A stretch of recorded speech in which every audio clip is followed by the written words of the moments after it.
Hello students, मैं दिनेश आप सभी का यूट्यूब चैनल पर स्वागत करता हूं। दोस्तों, आज मैं लेकर आया हूं आप लोगों के लिए transient response of RL network. अब देखिए, आरएल नेटवर्क का ट्रांजिएंट रिस्पांस किस तरह से देखेंगे। तो सबसे पहले तो मैं आप लोगों को बता दूं कि एक्सेल हमने जो पढ़ा है वो पढ़ा है ओमेगा एल, जिसको आप 2 पाई एफ इंटू एल भी लिखते हो। अब क्या है कि हम जानते हैं कि एफ जो होता है 1/t होता है, तो एक्सेल आपका क्या बन जाएगा 2 पाई/t इंटू एल। अब देखिए, यहाँ के बाद आपको कभी भी लाइफ में कन्फ्यूज़न नहीं रहेगा कि t इक्वल्स टू 0 पर ओपन सर्किट होता है या शॉर्ट सर्किट होता है, t इन्फिनिटी पर जो है वो ओपन सर्किट होता है या शॉर्ट सर्किट होता है। तो चलिए आज देखिए, t इक्वल्स टू 0 पर देखिए क्या हो जाएगा। t इक्वल्स टू 0 पर आपका एक्सेल कितना हो जाएगा।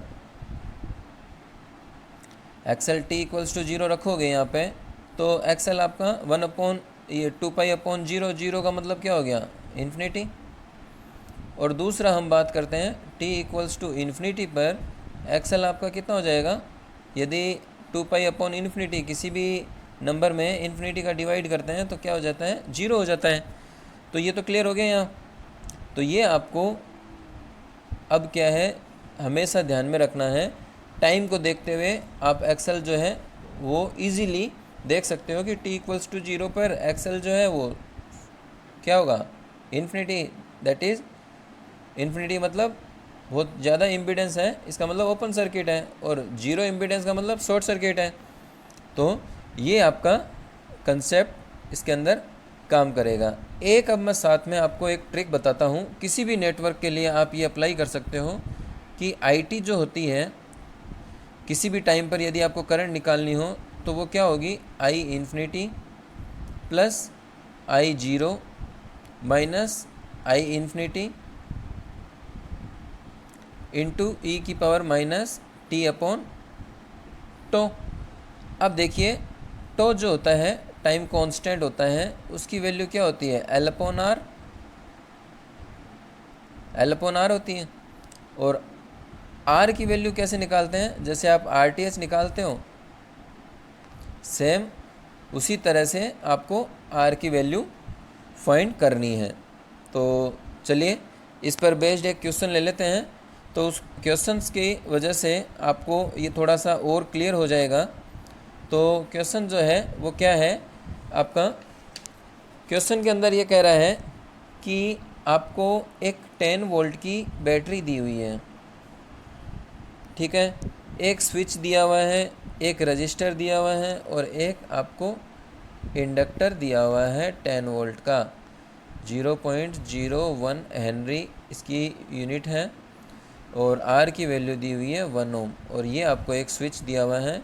अब ये कह रहा है कि इस स्विच को यदि t इक्वल्स टू 0 पर यदि आप क्लोज़ करते हो, मतलब t इक्वल्स टू 0 पर जो S है वो क्लोज्ड कर रहे हो, कनेक्ट कर रहे हो, और इनिशियली क्या है 0 कंडीशन है, तो करंट IT जो है उसकी वैल्यू क्या होगी ये आपको फाइंड करना है। तो चलिए अपने सूत्र लिख लेते हैं। पहले तो IT जो होता है वो होता है I infinity plus I0 minus I infinity, और इसको मल्टीप्लाई करना है e⁻t/टो। अब देखिए टो यहाँ पर टाइम कांस्टेंट की वैल्यू कैसे निकालोगे, L/R होता है। L की वैल्यू आपको कितनी दी हुई है 0.01, R कितना है 1, तो ये हो जाएगा 1/100 सेकेंड, ठीक है यहाँ तक।